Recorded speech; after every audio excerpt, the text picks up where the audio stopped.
Besarkada ieslari artean kateatuta.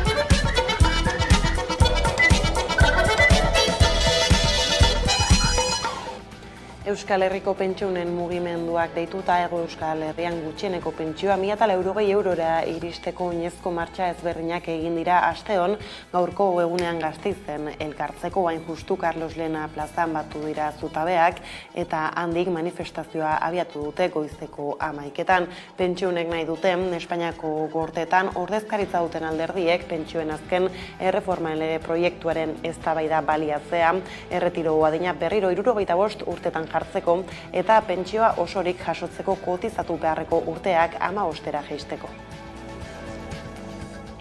Eguerdion guztioi, 12ak pasata iritsi da gurean gaur magazinari heltzeko unea. Pentsioen mugimenduaren arabera, erreformen ondorioz gutxienez 753 euroko pentsioa jasoko du aurten, ezkontidea ardurapean ez duen pentsiodunak 14 ordainsaritan. Azken erreformaren bitartez, 873 eurora igoko da 2027erako.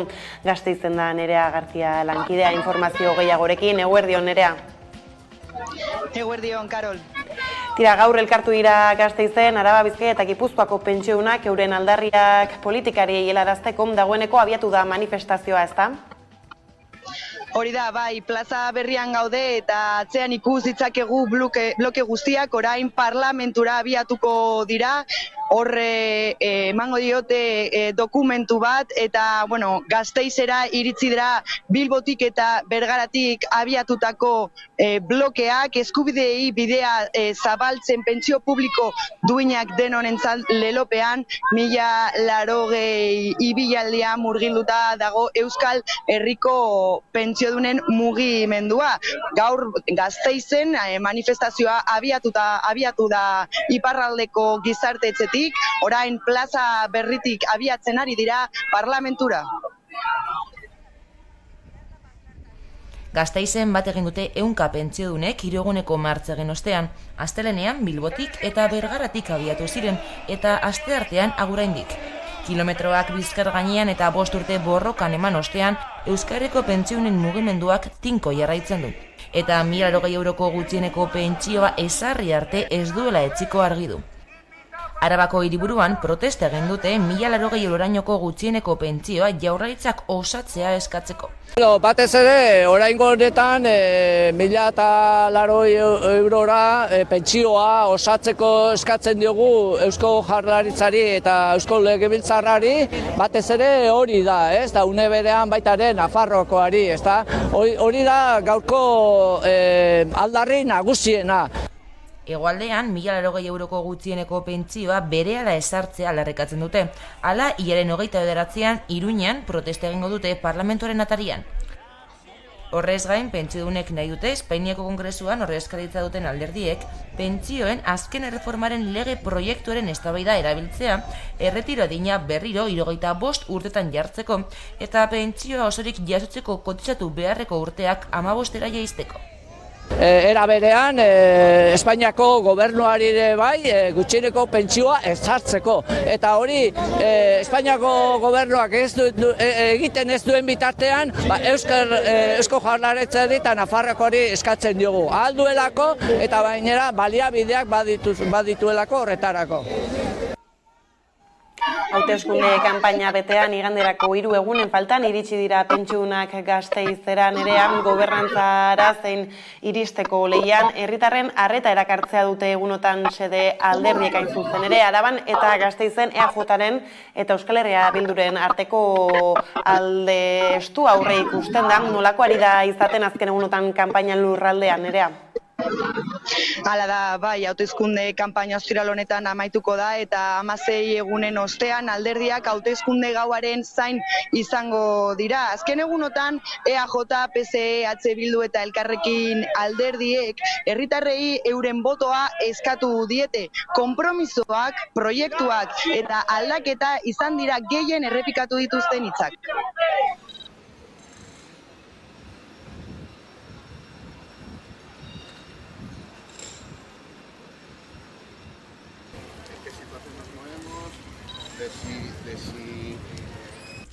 Eusko Alderdi Jeltzaleak bakarrik bermatzen du Arabaren etorkizuna industriaren ikuspegitik. Eta Eusko Alderdi Jeltzaleak bakarrik du gure industriak aurrera egiteko moduko ibilbidea, esperientzia eta proiektua.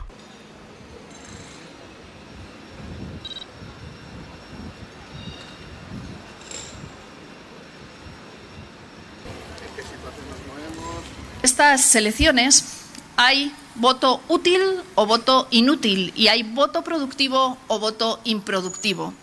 Y quien quiera que su voto sea útil y que sea productivo, en el socialismo tiene su mejor opción.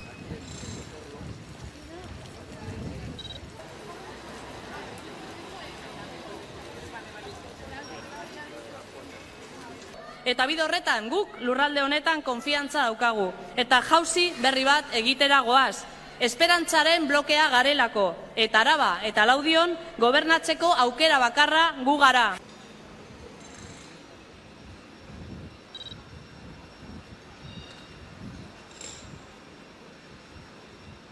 Que todos aquellos que quieren y que aman a esta tierra, que quieren que tengamos más oportunidades para los jóvenes, para los mayores, de empleo, de futuro, que todos ellos piensen que ese cambio es posible y que el único voto que asegura ese cambio a mejor es el voto al Partido Popular.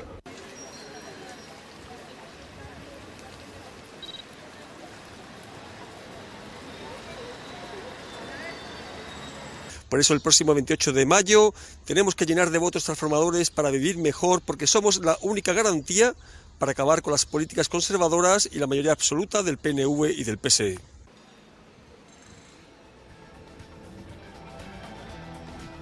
Ondo da, Nerea, baina informazio honekin hemen utzi behar dugu konexioa, mila esker eta hurrengora arte. Eskerrik asko zuei, aio. 3 egun baino ez dira falta hauteskunde egunerako eta tentsioa nabari da alderdi batzuen artean, esaterako EAJak tonuago gortu du Euskal Herria Bilduren aurka. Ikusi ditzagun jarraian azken ekitaldi nagusiak.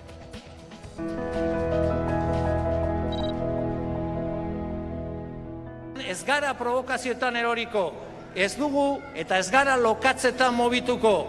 Gurea herria delako, gurea printzipio eta baloreak direlako, eta gurea ardura historikoa delako. Kopia txarrarekin geratu edo aurrera egin. Bilduren inkonkrezioa edo Eusko Alderdi Jeltzalearen bermea.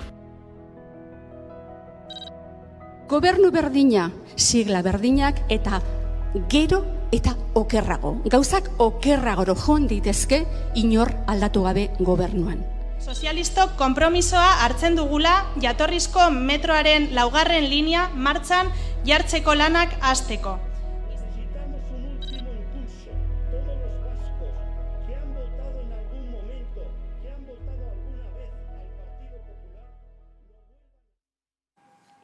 Besteak beste Iruñako makila eskuratzeko lehian diren hautagaiekin izan da hamaika telebista gai ezberdinen bueltan solasean, tartean hirigintzarekin lotutako gai ezberdinagatik galdetu diegu. Hala nola Gurutze enparantzako parkinaz, non izugarrizko zuhaitzak moztu eta basamortu plaza bihurtu duten, edota Sanduzelaiko biribilgunean, bertako auzoki den aldarria delarik aspalditik, trafikoa beste modu batera bideratzea. Euskal Herria Bilduko eta geroa baiko hautagaiei Santa Engraziko presa zere galdetu diegu, hautsita baitago aspaldetik entzun jarraian erantzunak.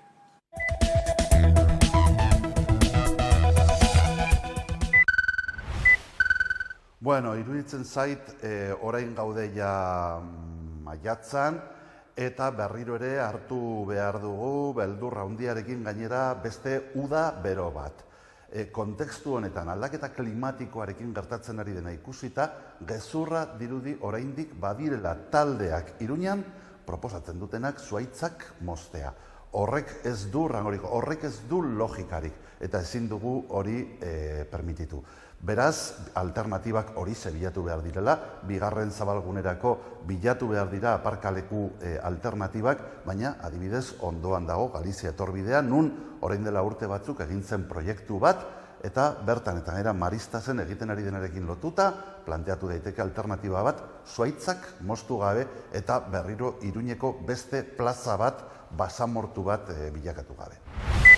Bai, Gurutzen Parantzako proiektatua dagoen parkin horri guk ez diegu zentzu handirik ikusten. Auzo hori hainbat parkinez inguratuta dago eta gainera generalean, normalean ez daude beteta. Beraz, guk geuk ez diogu parkin horri zentzu handirik ikusten. Bueno, guk pizkat gogoratzeagatik guk aldatu genion plazari izena, oraindik ere deitzen zelako garai hartan Conde Rodezno plaza, eta gero desobiratu genituen bertan zeuden gerifalte frankistak, ez? Batez ere Mola eta Sanjurjo. Eta gero egin genuen ideien lehiaketa internazionala, arrakasta handia izan zuena, nun selekzionatu ziren 6 proiektu. 6 proiektu horiek doaz alde batetik mutur bat izan daiteke eraikinaren resignifikazioa eta bestea da eraikina goitik bera lurrera botatzea. Hortan bi mutur horien artean kokatu behar da irtenbidea, baina hori erabaki behar du jendeak. Gure ustez, orain egin behar dena da ireki eta ahotsa eman, iritzia emateko jendeari. Eta jendeak erabakitzen duena, hori ze egingo dugu. Bueno, Los Caídosen eraikin horrekin arazo bat daukagu, eta da, eraikin babestua dela. Beraz, edozein gauza egin baino lehen, babes hori ikertu behar da eta aldatu egin behar da. Eta horretan, noski, ardura Príncipe de Viana instituzioarena da.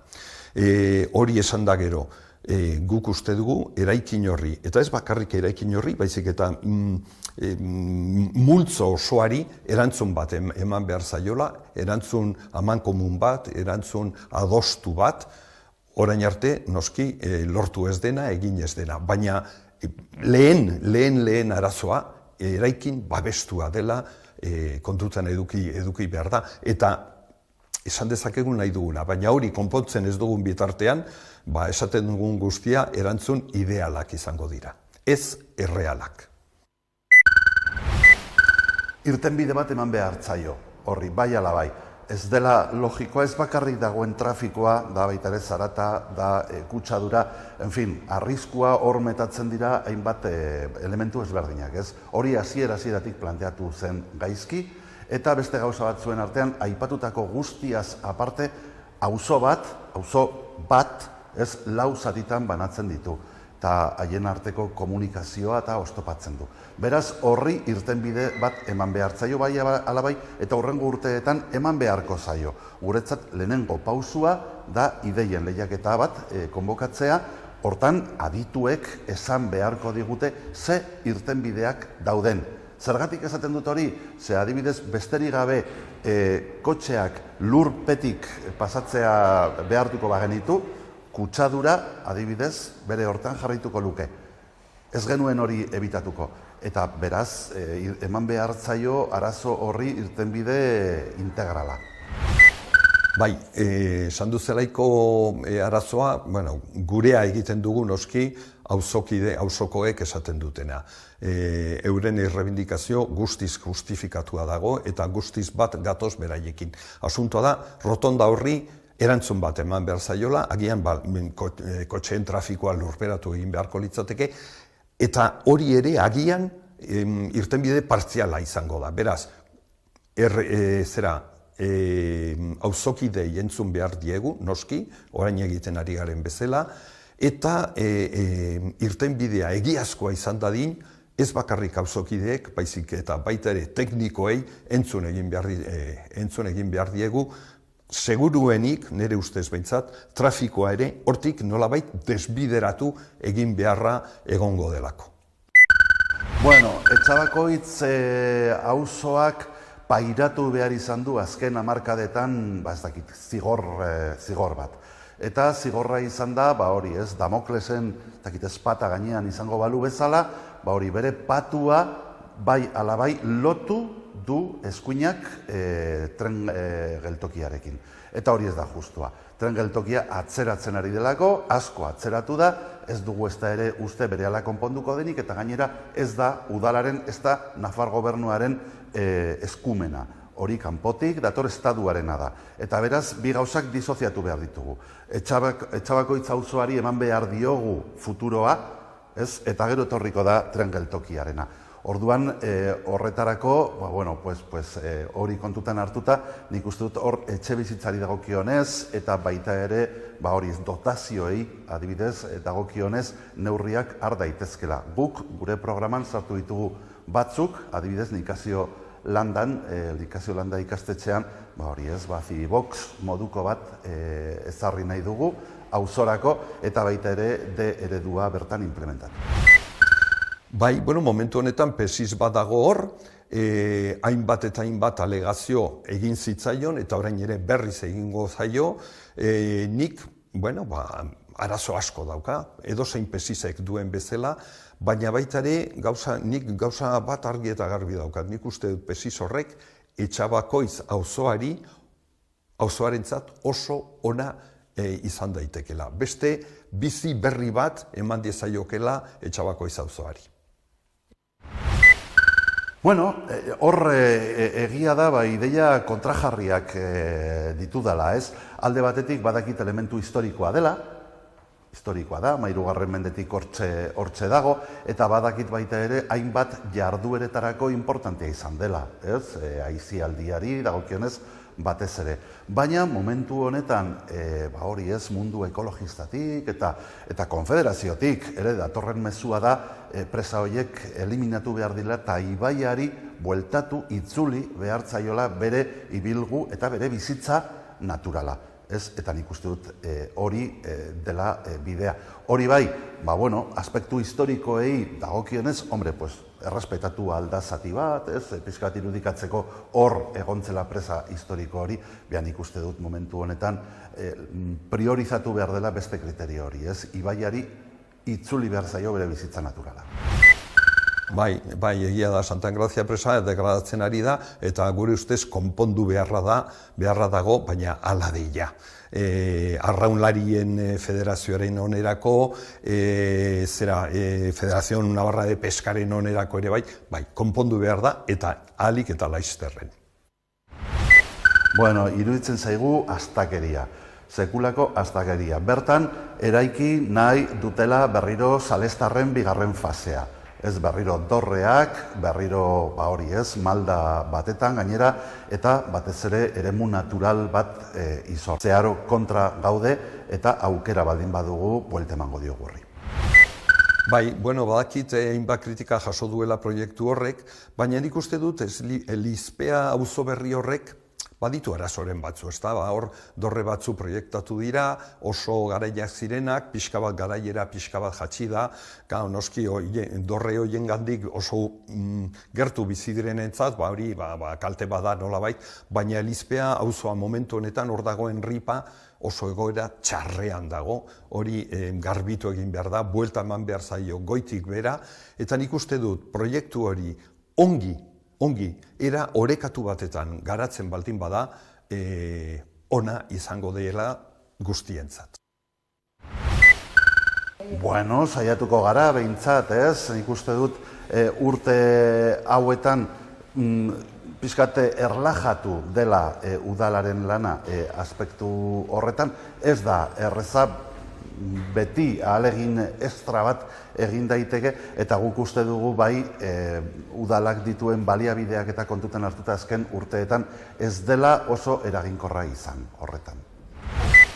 Ez dakit konponduko dugun ala ez, baina konpontzen saiatuko gara. Horretarako ere bi neurri. Alde batetik garbitu, behatu, eta margotzen jarraitzen duena zigortu. Hori alde batetik. Eta bestetik kontzientzia sortu. Zibismoa zabaldu margolarien eta ez margolarien artean. Zibismoa beharrezkoa da pintada eta margoiek gure hiritik kendu nahi baditugu. Bueno, bidegorriak egiten ari dira, baina orain arte falta izan da gure ustez nolabaiteko koordinazioa, ez? Ezarri dira hainbat puntutan kale horrek zuen barne logika jarraituz, ez? Hau da, hemen obrak egin behar ditugu eta aprobetxatuko dugu bidegorria egiteko. Zer falta da? Ikusmen orokorra. Falta dena da lotzea gune horiek momentuz isolatuak daudenak, ez du logikarik Iruñeko auzo batetik bestera joan alizateko izatea bitarte ja bidegorriekin, baina momentu batetan txirrindulatik jeitsi eta eskuan eraman behar izatea. Horrek ez du logikarik eta orduan saiatu behar dugu razionalizatzen, ez, ibilbide horiek. Bueno, lehendabiziko neurria litzateke Iruñerriko metropoli foraleko udalak mai batean jarri eta dauzkagun arazo komunei, aman komunei, irtenbide bat bilatu. Eta horien artean da bidegorriena da. Zer egin behar den? Bidegorriak areagotu, bidegorri gehiago egin, kalitatezkoak izan daitezela, eta noski hori egiteko kotxea zentrotik kendu, kotxea Iruñetik kendu. Iruña, herritarrari, hiritarrari bueltatu. Zel momentu honetan, Iruña kotxeetan pentsatzen du hiritarrengan baino.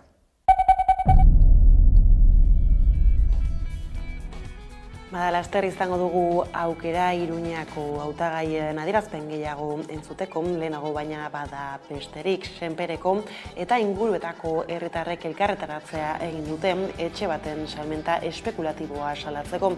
Senperen da etxea eta bazkako txiru €1.000.000 dago salgai. Herritarrek kezka adierazi dute laborantza eta naturgunearekiko interes pribatu espekulatiboek izan ahalko lituzketen interesez. Botere publikoen ezasolakeria ere salatu dute.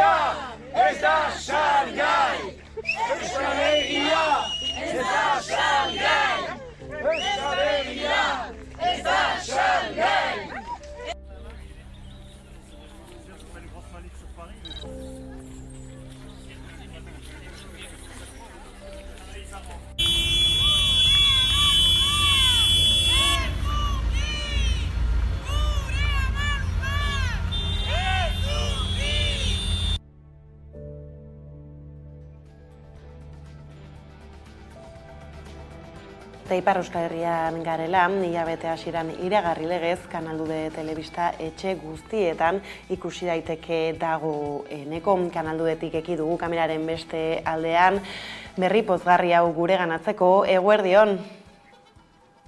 Eguerdion.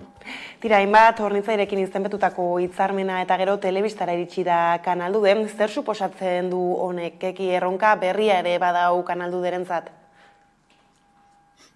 Aspaldi lantzen dugun gaia da, 2018an jarri ginoen gure programazioa martxan, 24 orduko edapena, eta geroztik aritu gira gai hau lantzen, zeren ordura arte gure webgunearen bitartez ikusi zaiteken Kanaldude soilik, eta geroztik lortu ditugu hitzarmenak Frantziar Estatuan ikusentzunezkoa kudeatua da, Arkom izeneko egitura batek kudeatzen du, eta egitura horren gandik, beraz, lortu dugu 2021an Kanaldude zerbitzu publiko bezala onarpena. Beraz, hori data importantea guretzat eta baita ere Ipar Euskal Herriarentzat, lehen handikotz onartzen baita Frantziar Estatuan hizkuntza eskuara duen telebista bat, eta horrek ideki dizkigu ateak, bai telefonia edo internet operadoren boxetan Kanaldude ikusi ahal izateko aukerak ideki dizkigu. Bai ez, eta nolakoa esan duzu ez, azpaldetik ibilizaretela ez, aukera hau egikaritzeko zain, nolakoa izan da prozesua edo nola bizi izan duzu ez zuek? Da lanketa luzea, zeren berriz ere iparaldean lehendabiziko telebista gira, eskolazko telebista kasu honetan, beraz izan da prozesu guzia eta luzea, ulertzea ze izan zitezken gure aukerak, eta beraz administrazio eta instituzioekin lanean aritu gira, lortu ditugu lehenago aipatutako onarpena, lortu dugu, eta gero horrez gain izan da ere, bai Frantzian daude 4 operadore nagusi, beraz horiekin direnak enpresa pribatuak direnak, eta horiekin izan da bana-bana horien gana joatea, eta urteetako ahemanen ondotik lortzen dugun zerbait. Hori da, eta gainera horrela ez, behingoagaitik badaukagu Euskarazko telebista Ipar Euskal Herrian, eta horrez gain berrikuntza gehiagorekin ere badator kanaldudea urte honetan, ia hasieratik martxan duzue webgune berria, ez da zer berritasun dakar honek? Bai, aukera izan da, horren ikusten ginoen, bai telebizteta da iristeko aukera izango ginoela, baina ez ginoen albo batera ere utzi nahi gure webgunea, dena gure edapen euskarri nagusia historikoki, eta baduena ere horrek ere geroa, biztan da, eta beraz, behiro osokia hartu, eta diseinu lan bat eraman dugu, baita ere edukien behantolaketa bat, nahi ginoena zen, portadan, portada hori, Kanandudeko webgunearen portada, izatea, Kanandudek eskaintzen duen proposamenaren, ainiztasunaren irudikapen argi bat, eta beraz gaur egun, txartzen bazizte webgunean, ikusiko duzute, hor direla, Kanandudek eskaintzen dituen, portadatik errapatuko dituzute, Kanandudek eskaintzen dituen saile ezberdinetan hainbat eduki, izan fikzioak, dokumentalak, ikusgarriak, gertakariak, kirol kaptazioak, erreportaiak, musika saila, eta abar, beraz gauza asko ikusteko, eta gu pozik gaude emaitzarekin, eta agian ikusleare bai. Hori da, ondo da aitzakiarik ez dugu beraz Kanaldudeko webgunak kuskusatzeko, mezua zabalik ere ez, gizarteak alaxe egin dezan, hemen utzi behar dugu konexioa, mila esker eta hurrengora arte. Hemen esker zuei, aio. Aio. Eta honekin iritsi gara gurean gaur magazinaren bukaerara, eguneko elkarrizketa nagusiari bide emateko. Gaurkoan Euskal Herria Bilduren laudioko hautagaia izango dugu platoan, beraz ez zaitezte urrutik joan, laster gara bueltan.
Banago dantza mundua, baina nire batzutan egonen naiz ere film moduan dantzari eta ere batzutan grabazioak ere egite ditut, orduan banago pixka bat mundu asko hartzen. Eta niri gustatzen zaidana da dena nahastea eta disiplina ezberdinekin nola kreazioak egin daiteken eta nola gauza oso politak eta oso interesgarriak atera daiteken.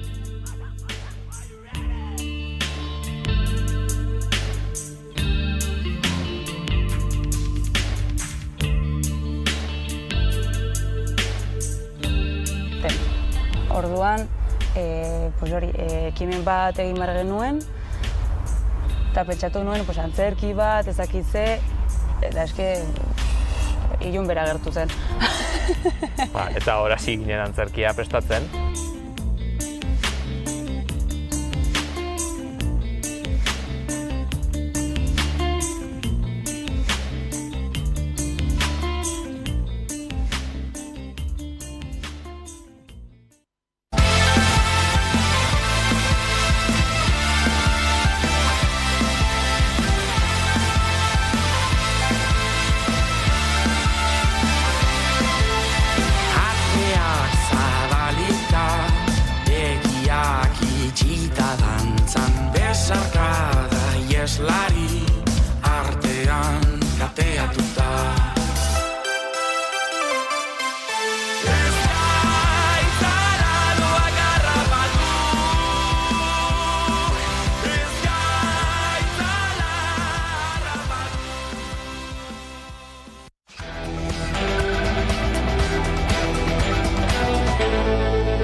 Bada, Amabiterriak iritsi direla, heldu zaigu eguneko elkarrizketa nagusiari heltzeko unea, eta horretarako hemen dugu gurekin Ainiz Gastaka, hauteskunde hauetan Euskal Herria Bilduren hautagaia, alkategaia laudiorako, ondo etorri. Eta tira, geroz eta gutxiago falta da hauteskunde eguneako, 3 egun falta dira iganderako, nola izara bizitzen hauteskunde, aurtengo hauteskunde kanpaina hau nola zaude? Oso intensoa, oso intensoa da.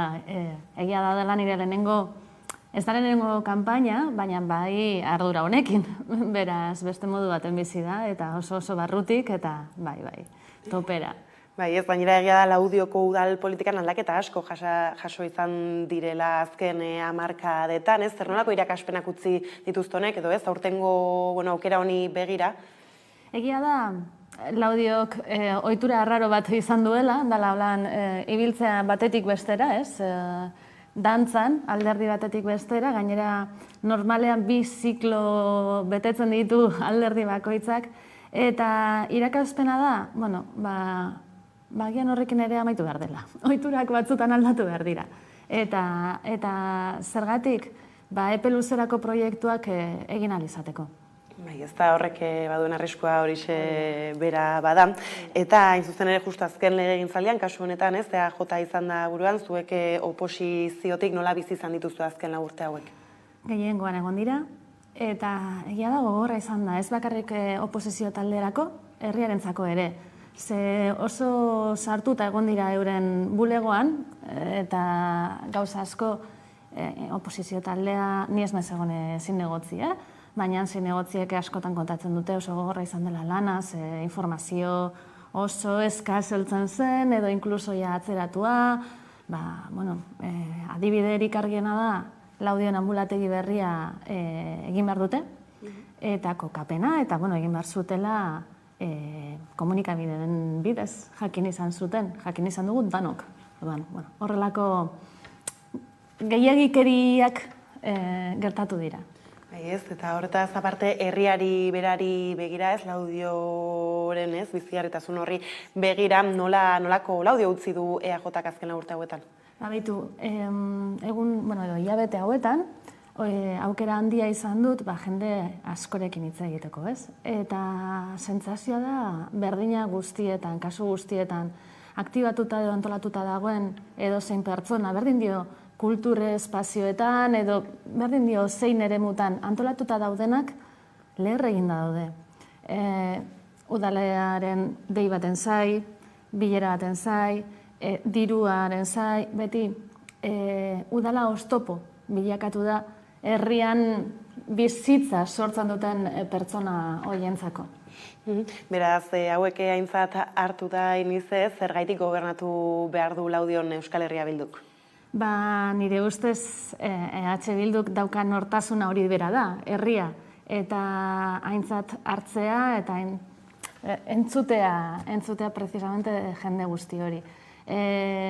Gehiago da, guretzako garrantzitsuagoa da, jende guzti hori dagoena benetan bere eremu naturalean, espazio naturalean aktibatuta jarrai dezala, guk udaletik beraiek bultzatzea nolabait, guk gurea eta guk nahi dugun bezala egitea baino, ez? Herri bizia eta piztuta den herri bat, horrelako nortasun anitza izan behar du. Bai ez, erronka ez da makala eta horixe gidatzeko prest bazaude nola ikusten zara ez horre alkate gai gisara. Gogoz, bai, gogoz. Oso ilusionantea da. Egia da, bueno, berez nire lanbidea bokatua da. Eta kudeaketak ez dit beldur berezirik ematen, azken finean, bueno, salto natural bat bezala ere ulertu dezakegu. Eta,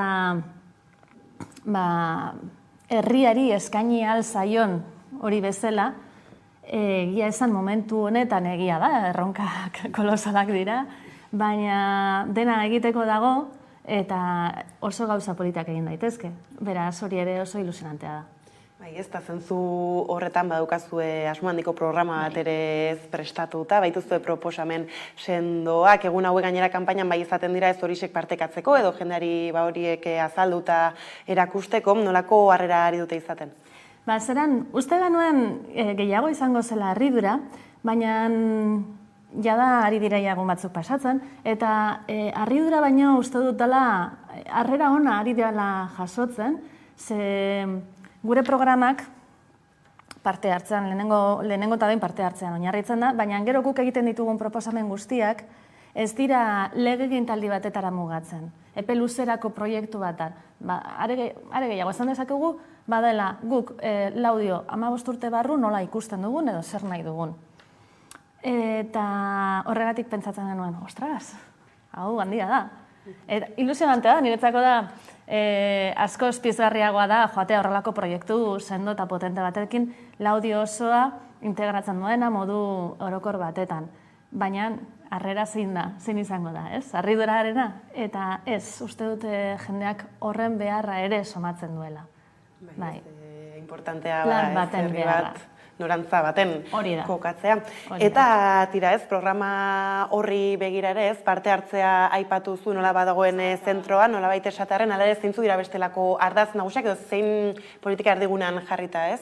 Politika erdigunean jarri behar duguna da parte hartzea. Hau da, Laudion aurreko legegintzaldian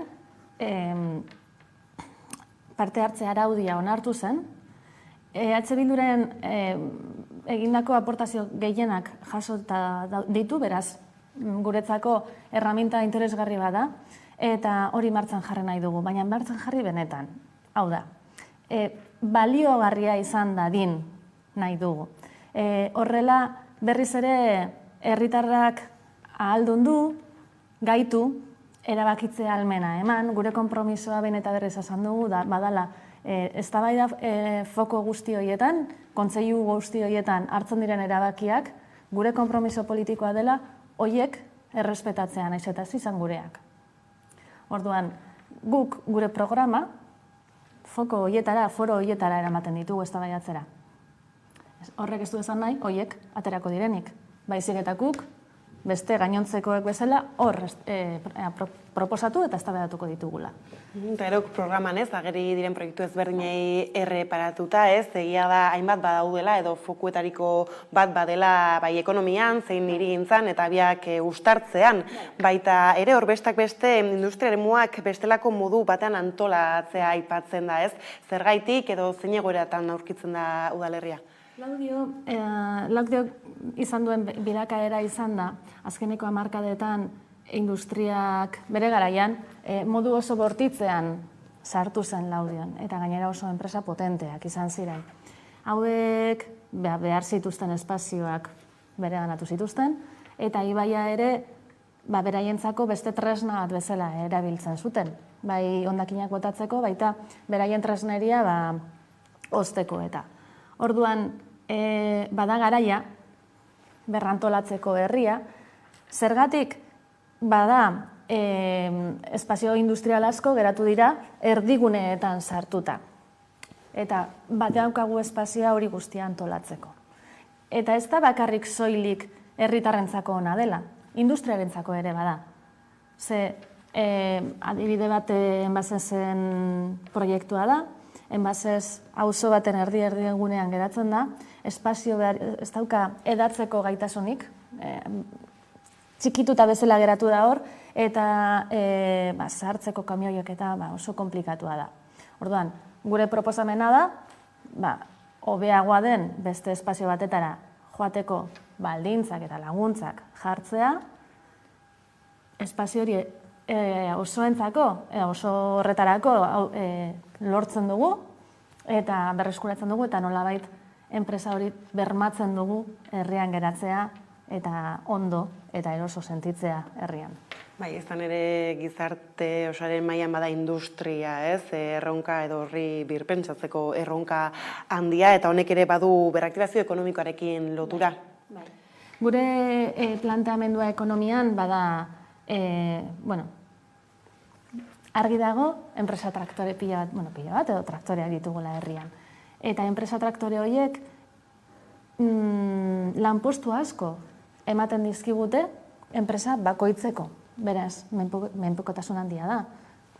Ikusitu bat ezen kasua edo enpresa bat krisian sartzen da eta herri guztia baldintzatzen du edo inkluso eskualde guztia baldintzatzen du.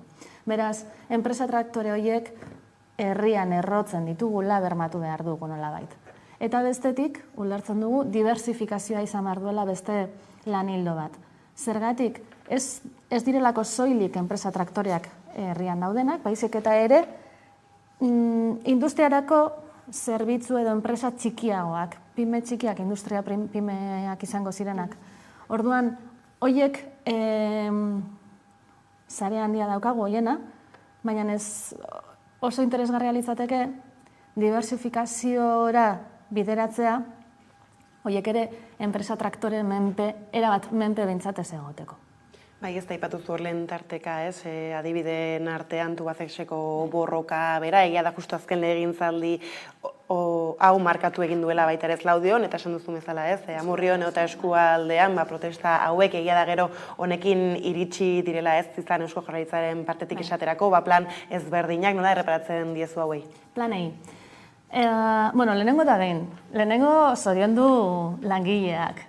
Langileak eta ezoilik langileak eskualde osoa, izan dena oso handia da. Herrian gertatu dena oso, eskualdean gertatu dena oso handia da. Eta planei, bai, EH Bilduk foro ezberdinetan bideratu ditu horrelako planak proposatzea. Orain gure erronka da, horiek hitz hutsetan ez geratzea. Eta benetan eraginkor eta eraginkorrak izatea, erabiltzea.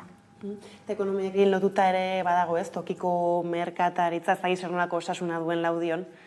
Bai, hemen tokiko merkataritzaz hitz egiten dugunean, igual gehiago, badira, bigarren sektorea, hirugarren sektorea eta lehenengo sektorea. Baina lehenengo sektorearen kasuan, egia da, baserritarrak ditugula desagertzear. Oso kinkalarrian ditugu. Legegintzaldi honetan, oraindik ulertzen ez dugun arrazoi batengatik hiltegia itzi zen Laudion, eta horrek arazo handiak sortu ditu. Nolabait, gure baserritarrak oraindik egoera larriago batetan jartzea bideratu du. Orduan, horreri soluzioa bilatu behar zaio. Orain arte, eztabaida guztiak egon dira oso tenkatuta eta oso geldituta. Eta, bai, proposamenekin gatoz. Eta espero dugu, lehenengo sektorea, benetan, lehenengo sektoreari bultzada efektibo bat ematea. Bai, ez daro bestelako merkatal esparruekin eta bada hor froga bat egin gura duzuena tokiko monetaren bueltan, konta iguzu gehiago horren bueltan. Tokiko moneta ere agertzen da gure programan.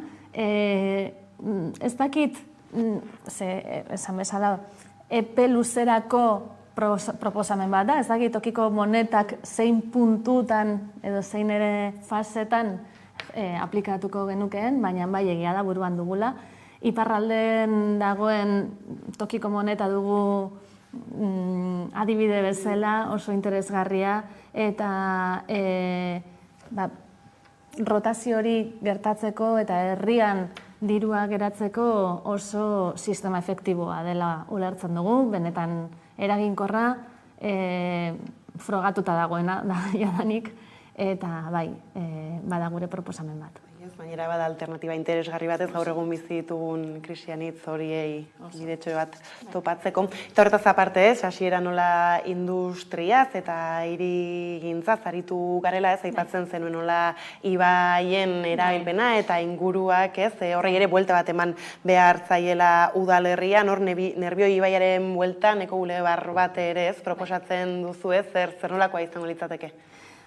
Gure asmoa da, argi eta garbi garai berri bat atorkigu hau gainera.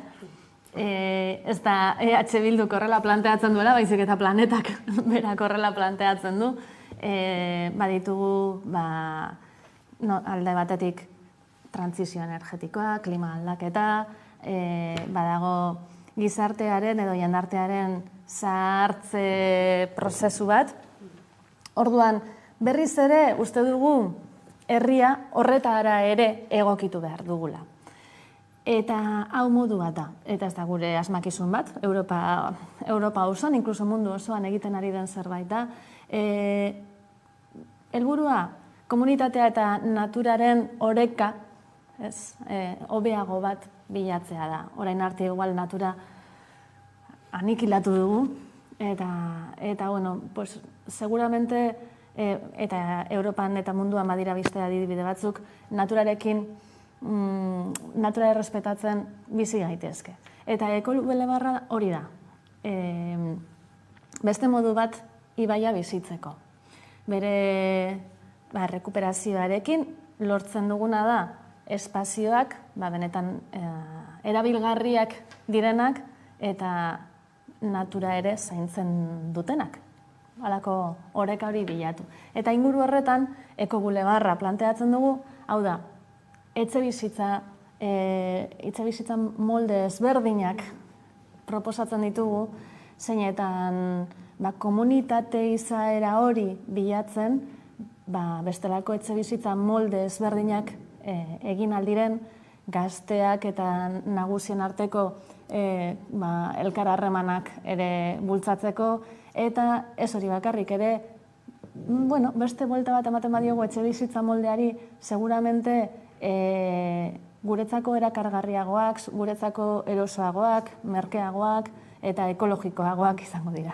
Izan ere izarren duen bestelako erronka bat tokian toki bada etxe bizitzen aferari nola heldu eta zer alternatia proposatu daiteken. Gainera hor, agian ez da gazteekin ere lotzen da askotan. Bai, hori da gure asmoa, baina ez soilik gazteentzako, esan nahi dut.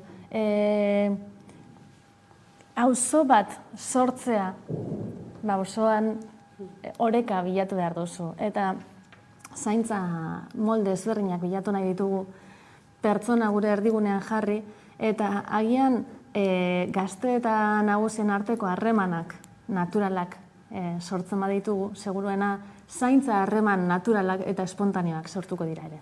Beraz ez da erronka makala eko burren bueltako hori, izan ere erantzungura diozu zaintza, etxebizitza, eta guzti horretaz aparte ere herri bizigarria egite aldera kirolean ere badaukazue fokurik, zer nolako aukerak sortzen dira hor udaletik?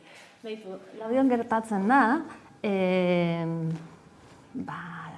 kirol instalazioak oso zaharkituak geratu izan direla eta oso gutxi ditugula. Eta hau da, atzetik datorren, gabezi bat, herri osoak onartzen duena, asumitzen duguna guztiok, hori ez da baida bat, hau danak dakigu, herrian behar handiak ditugula.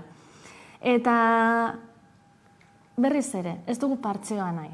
Guazen, pentsatzera, zer nolako herria nahi dugun. Eta zer nolako herria nahi dugu? Osasuntzu bat, herri osasuntzu bat. Eta horretarako behar ditugu espazio naturalak, espazio irekiak, zeinetan ere modu kalean ibili, bizikletaz ibili, antxak behar diren, eta baita behar dira espazio itxiak. Zaila da, herria ez da erreza, ez daukagu leku bat esateko, hemen egingo dugu makro zera bat, Laudioz da makro espazioetarako herria. Orduan, nire ustez egin behar duguna da, eraginkorrena, dala guztiok batu, erabaki zer egin, Eta ez saiatu bilatzen, halako instalazio ultrapotenteak agian, ditugun eraikuntzen berrerabilpenarekin, edo, pabelloien bestelako proiekzio batekin, horrelako beste eraikuntzei, bestelako erabilpen batzuk ematen, seguro, gauza merkeagoak, atseginagoak ere, eraikuntzek ere alma eta bihotza dutelako eta historia dutelako, eta soluzio interesgarriak egon daitezke guztien artean egiten badugu. Antzeko zerbait gertatzen da kulturari bideratutako azpiegiturekin eta bar, edo zentzu horretan? Apur bat bereziagoa da. Egia da gabezia handia egon dela herrian. Hemen badugu altxor txiki bat, dela Lamusa parkea. Eta hemen egon da buru belarri sos parkea taldea. Eta, beraiei esker, gehien bat, lortu dute beraien parkearen birgaitzea. Beraiek ere ez dute soilik birgaitzea espazialki eskatzen, baizik eta badute buruan zer nahi duten hor planteatu, ze bere garaian orain arte kulturretxea izan da. Eta aparte orain ari dira legegintzaldi honetan seguruenik amaituko da antzokiaren obra. Gure proposamena da, Lamusa parkean, sos parkeak planteatzen duen proiekzio hori planteatzea, oso interesgarria da, oso gaitasun artistikoa bultzatzeko eremurik idealena da eta zerbait aurreratua eta polita izan daiteke. Baina bai planteatzen dugu hau, herri mailan baliteke espaziorik txikiena egin batean, ez? Kultur sorkuntza izan daiteke inkluso norbanako proiekzioarekin.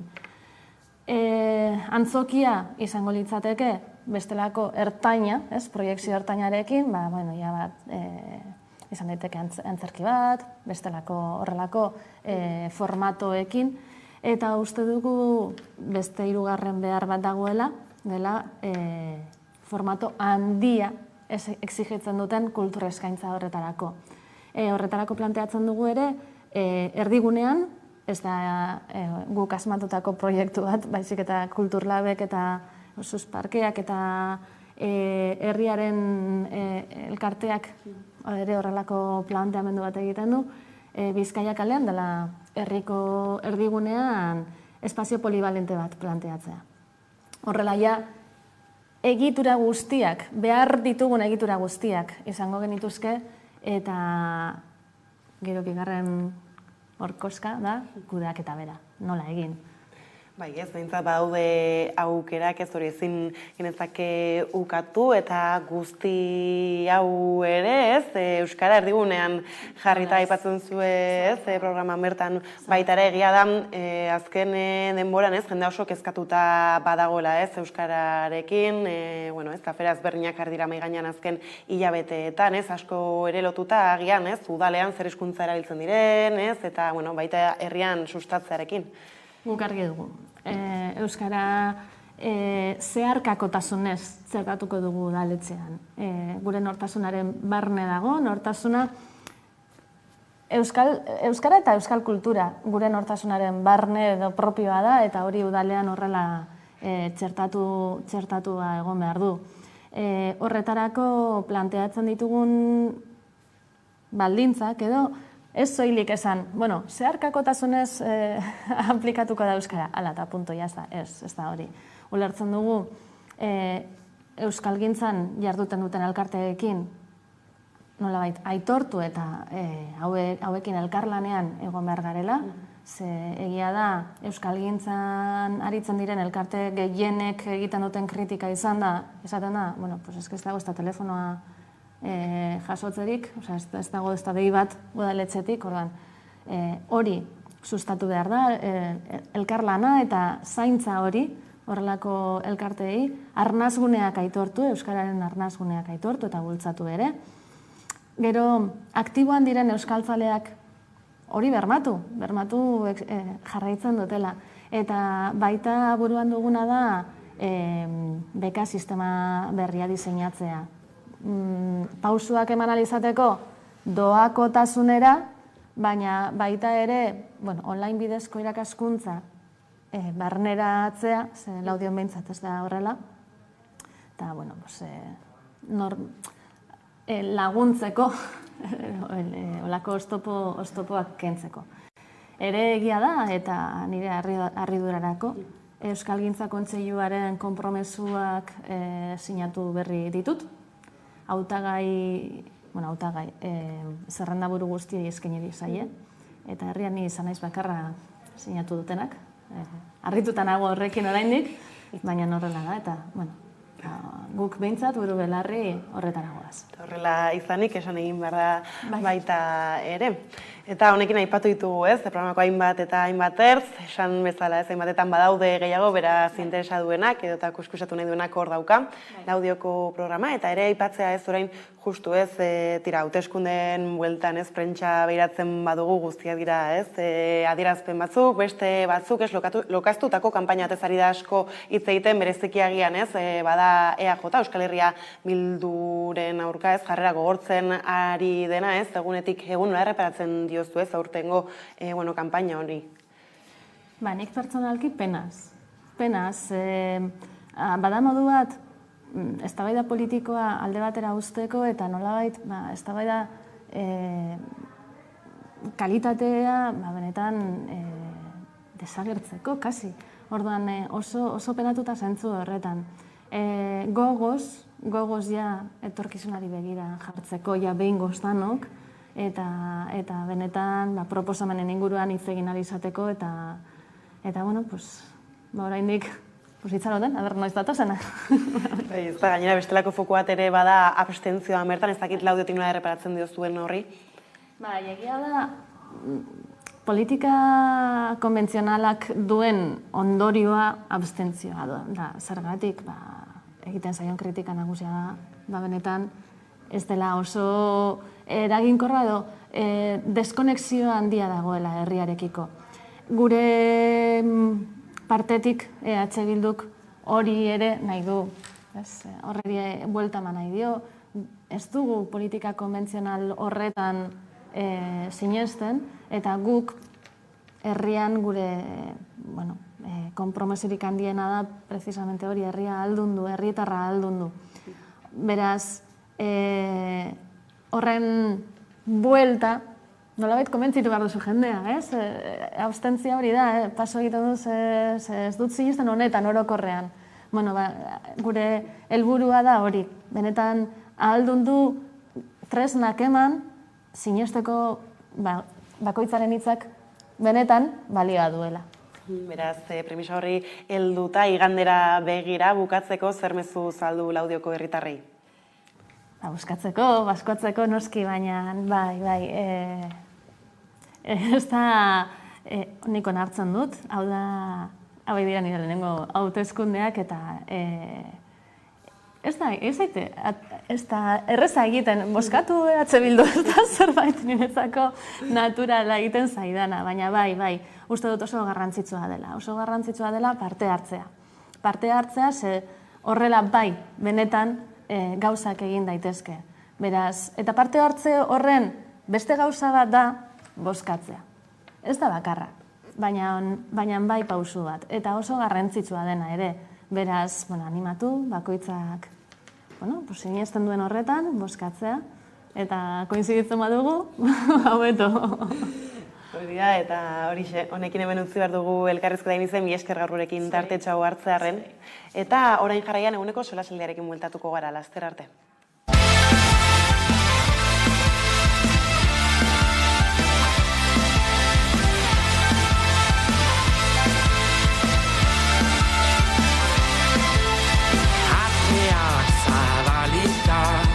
Begiak itxita dantzan besarkada ieslari artean kateatuta. Ez gaitara doa garrapatu, ez gaitara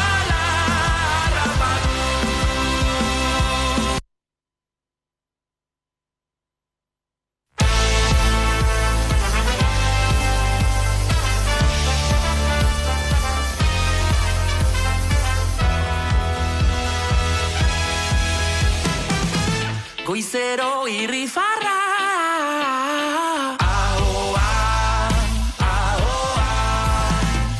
Nekea eta negarra. Alboan, alboan. Egunak mendea, dirudi ordea. Zorionak kartzela, bihurtu zorrela. Hautatu bidea, badago aldea. Erori edo estela. Laztu beta dap-dap, elkarriekin dap-dap. Airean goa. Zuk nirekin dap-dap, nik zurekin dap-dap. Kolosala izango da. Guztiek erantzuna. Ahoan, ahoan. Baina nire itzala. Alboan, alboan. Egunak mendea, dirudi ordea. Zorionak kartzela, bihurtu zorrela. Hautatu bidea, badago aldea. Erori edo estela. Laztu beta dap-dap, elkarriekin dap-dap. Airean goa. Zuk nirekin dap-dap, nik zurekin dap-dap. Kolosala izango da. Laztu eta dap-dap, elkarrekin dap-dap. Airean goa. Zuk nirekin dap-dap, nik zurekin dap-dap. Kolosala izango da.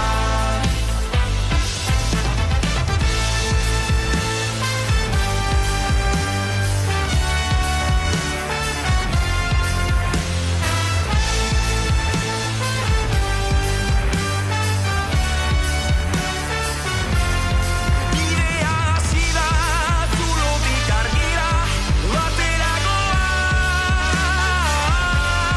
Gorruntza begira, eutsi eta tira, erori bestela. Laztu eta dap-dap, elkarrekin dap-dap. Airean goa. Zuk nirekin dap-dap, nik zurekin dap-dap. Kolosala izango da.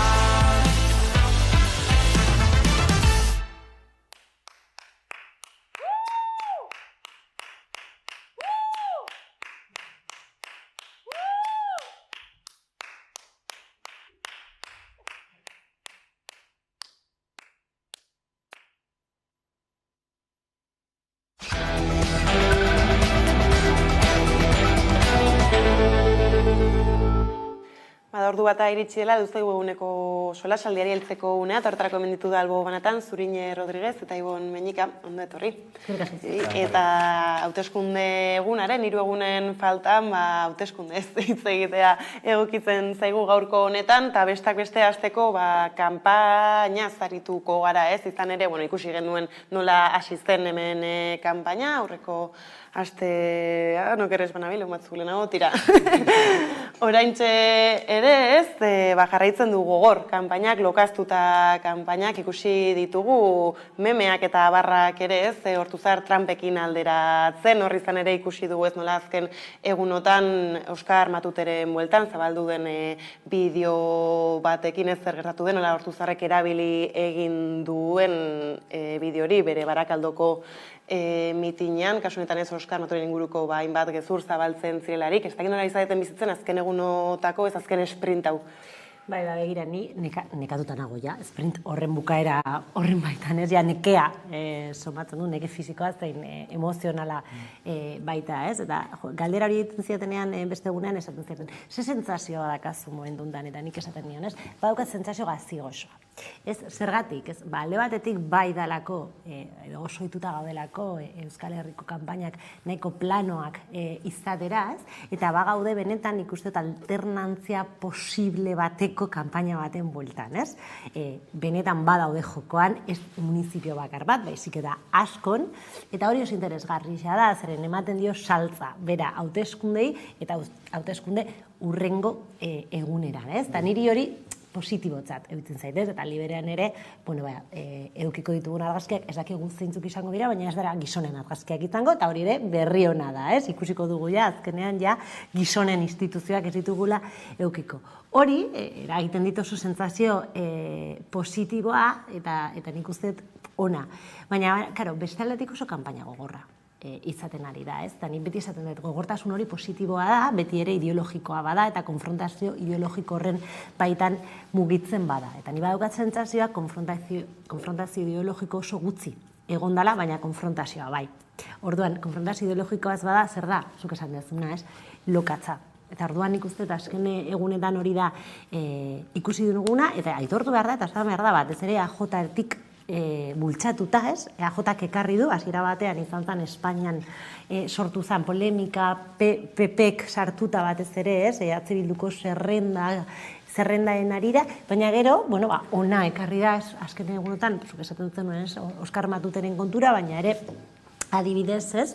Arabako herri batean egondako eraso transfo baten arira, ez? EAJko hautagai batek sufritu duen eraso transfoaren arira, hori hartuta, erasoa dela, eta aitortu behar da, eta esan behar da hori eraso transfo bat zala, baina hori hartuta, ekartzen da gurera, eta lokatza sartzen zaio, ez? Eta, hori nik uste erakusten duela batetik EAJ beldura asko duela, ez? Eta hori fokus argi eusten zuen, ez dakigu EH Bildu gobernatuko duen, hori ez dakigu, baina tendentzia baten aldaketa gaudela hori bai, ez? Orduan, beldurra erakusten du, baina ere nire ustez erakusten du etika falta. Eta niri hau da gehien kezkatzen nagoena. Zen beldurra izatea, galdu aldezulako legitimoa da, eta normala da beldurra izatie, baina beti dauden etzako zoru etiko bat, ez? Eta pasatzen ari dira, ez? Da Oskar Matuteren gaiarekin argi ikusi dugu fake news baten aurrean egun garela, ez? Eta beti izan da fake news da Espainiako gauza bat, baina begira Euskal Herrian daukagu ere. Baina ematen du zer pentsa, ez? Oraindik ere hauteskunde gehiago badatozen honetan, ez? Aber zer nolako bilakaera hartu dezaken beste, ez? Esparru edo marko batzutan, horrelako kanpaina hasi izanak, eta oraintxe, ez? Etikaren esan duzula horixe joan naiz galdetzera, ez? Mundu guztiak etikaren, ez? Hori dadila jartzen mahai gainean. Bai, justo zurinik epatu dut, eta banator, azterketagaz, hitz bat, ez, lokatza, eta uste dut azkeneko gunetan desintetxu entzun dugula, eta nahiko sintomatikoa eta preocupante ere bada aldi berean, ez? Hauteskunde testu inguru batean, zinetan borroka ideologiko, eztabaida politikoa, proposamen arteko talkak egon marko liatezken, bestelako sintoma eta kutsu batzuk hartu izan dituzte, ez? Ni banator, eta maila batean, eta kasi parkamena eskatuta zuen eremuan intrusismo laborala egin gabe, baina kasetaritza ikuspegi batetik egin ditzako zen izango ditzatak nire titularra. Hori da, neure hori galtu digan, horretik inot intrusismoarena. Niretzako da, trumpismoak lur hartu duela Euskal Herrian, EAJaren eskutik, eta gero, nabardu batekin. Eta ez, Ayuso eta Aznar eta hauen eskutik egon direla Euskal Herrian ere. Eta uste torre maila batean jartzen gaitu zeko kalekoan gauden gaiarekiko, ez? Bildurra aipatu deu zurinek, urduritasuna uste dut baitere badala bestelako sintoma bat, edo bi alde egoera edo berdinaren bi aldeak dira. Eta nik uste dut hor, badaudela elementu batzuek baitere, aspaldidanik daudenak, eta maila batean azeleratu direnak, bildur urduritasun horren seinalez. Eta nik uste dut hemen badago dogma bat eta mantra bat, oso esarria Euskal Herrian, eta dara, PNV-ek beti pentsatu izan duela, botere instituzionala eta gobernantza idauturiko elementu guztiak, berari dagokiola, gobernatzea eta kudeatzea, ez dakitez, mandato divinorei esker. Eta nolabaiteko alternantzia, eta alternantzia bera lehiatzeko nolabait ere, oso txarto daramala ez. Azkeneko gunetan entzun izan dut, zenbait eremuetatik, kasetari batzuk, eta horrela, putxuet harridura baitere aipatu izan dutela, ez? Horrelako jokabide batera eraman izanagaitik harridura puntu bat. Nik nabardura batzuk egingo nizkioke, ez? Lehen esan dako gaitik, ez? Uste dut, PNV-ek maila batean, bere jokoa eta bere egitekoa eta bere zentralidadea maila batean kolokan jartzen duen guztierekiko, uskurtasunaz gain oldarkortasuna baitera dira izan duelako beti. Tarduen, ni harritzen dago harridurak, nola baitere ez eta gaitik. Baina, ulertzen dut baitere, debate dialektiko guzti honetan horrelako ikuspiak izateak. Bai, eta ez pixkate aurrera begiratzen dela lokatz, niri geskatzen nagoena ez lokatza badago, ikusi dugu kanpainan, baina kanpaina bukatzen denean, etortzen dira niretzako aurten oso importanteak izango diren momentuak, eta dira paktuak, zeren adibidez Gipuzkoako foru aldundian zer gertatuko den ez dakigu ondo, baina paktuak, alda, Maialen Iriarte irabaztea, baina Maialen Iriarte ez gobernatzea, Gasteiz batean posible da Rocío Biterok irabaztea, baina ez gobernatzea, eta hori ikusiko dugu hurrengo astetan. Orduan ni badaukat sentsazioa, eta esaten dut pesimismo oso, zeren momentuan esan nuen lokatza torriko da, eta izango da oso kanpaina gogorra, baina ni badaukat sentsazioa, igoka dala atentzioa are gehiago paktuetan. Paktu garaia da, lokatza gehiago ikusiko dugula, gogortasun gehiago ikusiko dugula, eta han, dependenon, adibidez Gasteiz batean, Alderdi Popularra ere sartu daiteke jokoan, ez? Eta orduan ikusiko dugu, aber zer gertatzen da, baina niri beldurra ematen dit, ez? Zen, badaude konfrontazioko egiteko modu asko, baina hauek niretzako ez dira bidezkoak, ez? Ez da aipatzen zenuen bezala ez badiela justu udalerri edo toki batzuk ez, non bai aurre ikusten den lehia oso estua egon badagoela, ez? Eta hor tartean ez daite esaterako hiriburuetara begira badugu hor Gasteiz, ez? Eta ikusi dugu azken legegintzaldietan, ez? Zerrolako paktoak eta barrak egon diren, bai EAJ-ari ez, ematen zaiola oraingoz aurreikuspenetan gailentasuna, baina Euskal Herria Bildu oso gertu, ez? Eta ikusi beharko dugu ere, ez? Aber zer gerta daiteken hor.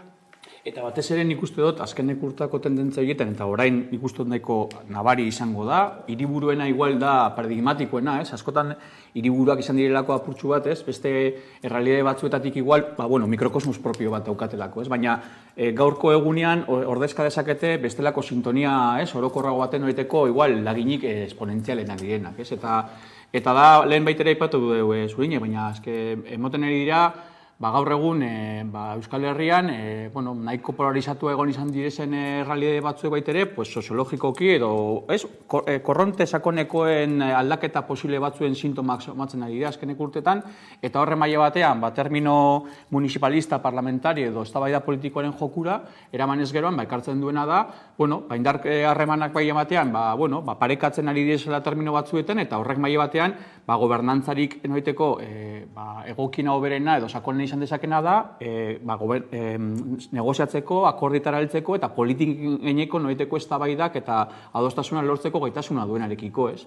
Eta hori ni batean, termino historiko goetan, posamente Euskal Herrian igual ez dugu hainbeste ikusi hori, ez? Egon izan dire, baina igual ez dugu horrelako hain zabalak ikusi edo hain irekien ikusi, eta ni uste dut, tendentzia hori baitere geratzeko geratu dela gure herrian, eta hor, nork hoberen kokatu, seguramente aukera gehiago ekingo ditu, indar posizio hobeago bat izateko, herri honentzako proiektu politiko bat eskaintzeko, ez? Agian Gasteiz ez orain buruan dudala, aipatzen joan ez, agian EAJak ere alako jarrerak hartu ditu gero, peperekin eta barrez, hainbatetan bai iritsi izan da gobernu ezberdinetara, baina tira ez, agian oraingo honetan estuago, leku gehiagotan egon daitekela justifikatzeko moduren batean, ez dakit, agian Gasteizen iritsi halko da Artolazabal gobernura PP-ri esker. Bueno, ikusi behar da. Hemen badau gauza bat oso importantia, eta normalean hauteskunde municipaletan naiz eta idatzita ez dagoen badago idatzita ez dagoen lege bat, eta hori da zerrenda gehien boskatua den izan den zerrendaren hautagaia errespetatzen da. Hori normalean izanen da, naiz eta hori ez izan behar legalki horrela, ez? Eta hemen gerta daiteke Rocío Biterok irabaztea, baina Artolazabal bigarrena gobernatza. Eta ni badakit zer esango du EAJ momentu honetan, eta esango digu seguramente. Baina Marotorekin gauza bera pasatu zen, ez? Maroto izan zen boskatuena, eta Gorka Urtaranek hirugarrena izan zen azkenean alkatea, klaro. Hau tranpautza da. Ez que nik abisatzen da, porque badakita esango dutela. Tranpautza da. Maroto izan zen, egia da, lehenengoa, zerrendan, baina Maroto elkarbizitzaren kontrako diskurtso batekin irabazi zuen hauteskundeak. Elkarbizitzaren kontrako diskurtso hori, zan oso diskurtso arrasista, gasteiztarrok oso ondo dakigu zera ginak izan zituen hori gure hauzetan, eta orduan bazego niretzako behar demokratiko bat horri heltzeko. Eta EAJ, eta EH Bildu, eta baita momentu horretan Podemosek ordezkatzen zuen irabazi taldea horri heldu zuten. Gaur egun, bai EAJ Gasteizen eta bai EH Bildu proiektu demokratikoa datakate. mai gainean. Ez da egoera berdina, ez da kontekstu berdina, orduan.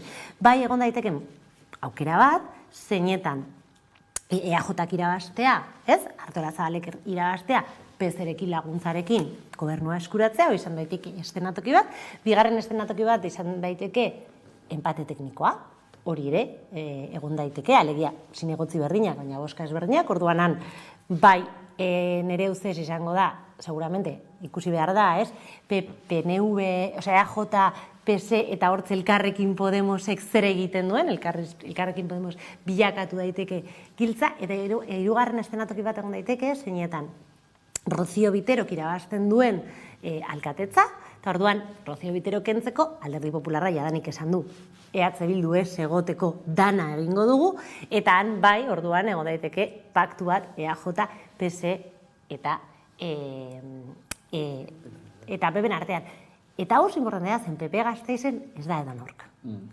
Gasteizen PP historikoki bere feudua izan den hiria dela, eta bere momentuan elkarbizitza apurtu duen alderdia da. Ikusi dugu EAJ PPrekin boskatzen gauza berak Madrilen adibidez bai ala bai legearekin, baina kontu zibilezen ez da gauza bera, Gasteizen oraindik marotoren mamua badakagu. Orduan, nik ez dakit ze puntura arte Gasteiztarrok, eta ez ari nahiz ez da EH Bilduko Gasteizko boskatzailea, eta Gasteiztarrok oroar ondo ulertuko zuten Alderdi Popularraren bozka hori, orduan ere, nik uste hori EAJak ere badakiela, eta igual, kontekstu horretan, nahiago du ez gobernatzea, Alderdi Popularraren bozka lortzea baino.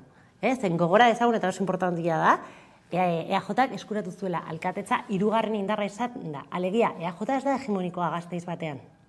EAJaren bozka asko, Alderdi Popularreko bozka historikoak dira, ez? Eta hori, momentu hontan ikusita, Rocío Bitero gora doala, gerta daiteke ere bozka horiek berriz berreskuratzea Alderdi Popularra, eta orduan Alderdi Popularrak gora egitea Gasteizen. Eman dut lan argazki oso handia, baina dana irekita dago Gasteizen momentu honetan, ez? Bai, ez, eta, ez da egitan zekoa den panorama politika oso ezberdina da, baina tira, ez, eskumaren eta ezkerraren lehia argiare badukagu Iruñan, ez? Gainera, eserleku kopuru aldetik aurre ikuspenak, ez? Oso antzekoa datoz bai UPN-enak eta Euskal Herria Bildurenak, ez? Horre ez dakit ikusi ditugu, ez? Asiron esaterako, ez? Tira, esaten 1000 bozka bueltako lehia hor badagoela bata eta bestaren artean, eta tira ez, hor bada benetan bi eredu oso ezberdinen arteko, norgehiagoka. Bai, eta apurtxu bet perspektiba historiko minimo bategaz jarriaz geroan, kokatu beharko genuke, ez gaur egun Nafarroa beti izan dela, estatuaren logikatik, estatu afera bat, eta zelan bait horrek ein handi batean, ja ez bakarrik Nafarroa garaian edo Iruñan bertan emoten diren indar harremaren arabera, baizik eta estatuaren logika guztiek primatu izan direzela eta lehen etxi izan direzela, eta urteetan baitere logika horre maila batean, norabidetean bestean jarri izan dituzte hainbat udal gobernantza eta inkluso forua bera, ez? Orduan, ein handi batean horrek asko markatu izan du, ez? Eta gaur dago da ikusten, faktore batzuek maila batean baitere, nahiko determinante bihurtu daitezkela, ez? Eskuma regionalista oso ranzio horrek badauko implementazio bat, propioki. Egia da baitere, eskumaren oeteko banaketak maila batean ikusteko daukaguna baitere ze eragin aukin dezakeen, horretan, harreman guzti horretan, eta egia dela azkeneko urtetan, bai ikuspegi nazionalean, zen dugun abertzaren ikuspegitik, zein ezker ikuspegitik, Nafarroa garaien sortu direla noiteko koalizio edo bloke ezberdinak eta osatu izan direla, eta mantendu izan direla. Eta hor bai badago noiteko alde bat, igual beste genontzeko Euskal Herrien ez daudenak, ez? Hora EH Bilduk ordezka dezakena, gero bai ordezka dezakena, edo gaur egun zurekin kontigo Nafarroa ordezka dezakena. Horre maila batean, konsolidazio horiek edukitzeak, maila batean ere ekartzen du panorama berezitu bat, eta eragiten duena. Baina egia da, niretzako behintzat, argita garbi dagoena da, gaur eguneko alternantzia maila horretan, nork ordezka dezaken, eta lehen zurinek baitere, Gasteizerekiko aipatu denarekiko, termino demokratikoetan eta aurrera begirakoen logikan, zer gailendu beharko litzateken, eta beraz, non kokatu beharko litzateken eztabaida ez. Seguramente, 28tik aurrera hor oso berezia izango da, elementua izango da. Eta gainera, badauzkagu aurrekari batzuk, ze hori baitere, orain dela 8 urteko testu inguru batean emon salako ez. Nik hor, aipatuko nituzke bi hausnarketa bai, eta da, batetik, gaur egun, eztabaida politiko guztia dira oso harinak, likidoak, kontsumitze azkarrekoak, ez?